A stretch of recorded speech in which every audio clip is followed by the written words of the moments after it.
അപ്പോളേ നമ്മൾ ഇൻക്യുബേറ്റർ കോഴിക്കുട്ടികൾ വിരിഞ്ഞിങ്ങണോ നോക്കട്ടെ.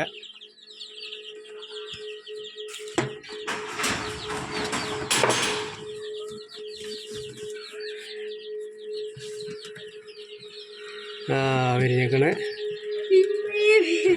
ഒരു 35 മുട്ട വെച്ചിരുന്നു. ഒരു 5-6 എണ്ണറ്റ വിരിയാൻ ബാക്കിൻ്റെ ഇന്നത്തോടു കൂടി കഴിഞ്ഞു ടൈം.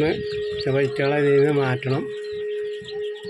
ഒക്കെ ബാക്കി പിന്നെ പറയാം. പിന്നെ കണ്ടില്ലേ, കുറേ ചെറിയ കുട്ടികളുണ്ട്. 1 മാസമായത്, ഒരു 3 ആഴ്ച ആയത്. നാടനുണ്ട്, നാടൻ കുട്ടികളുണ്ട്. അതുപോലെ സോനാലി കുട്ടികളുണ്ട് 10-20 എണ്ണം. അത് ഞാൻ പുറത്തുനിന്ന് വാങ്ങിയതാണ്. നാടൻ കുട്ടികൾ ഇവിടെ വിരിയിച്ചതാണ്. ഇതൊക്കെ നാടനാണ്. കുറേ വലിയതുണ്ട്. ഒരു 25ഓളം വലിയ കോഴിക്കളുണ്ട്. നാടനുണ്ട്. പിന്നെ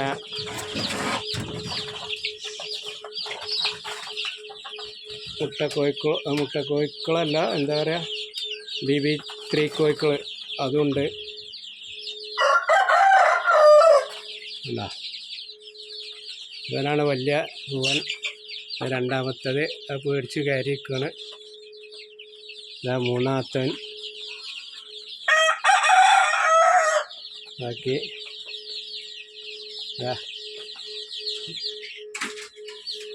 എല്ലാ കോഴിക്കുട്ടികളും ഇവിടെ ഉണ്ട്.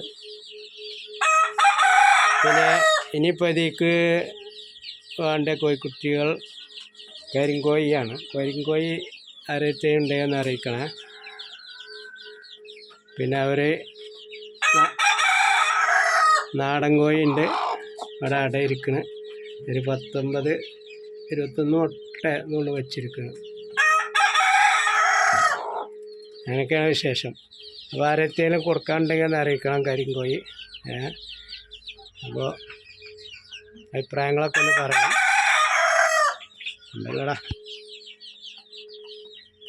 നമ്മളിത് പുതിയതായിട്ട് തുടങ്ങിയൊരു ചെറിയ ഫാമാണ്.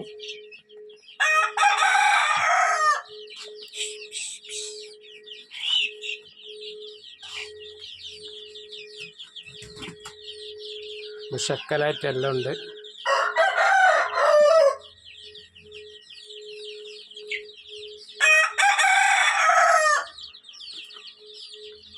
അപ്പോൾ അത്രയൊക്കെയാണ് വിശേഷങ്ങൾ.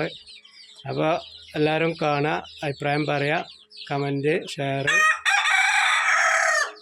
ലൈക്ക് മറക്കരുത്. ഇനി നമ്മൾ ഇനിയും വരും കോഴിൻ്റെ വിശേഷങ്ങളുമായിട്ട്. കുറച്ച് വെറൈറ്റി കുട്ടികളെയും വേണം, ആരത്തെ ഉണ്ടെന്ന് അറിയിച്ചും വേണം.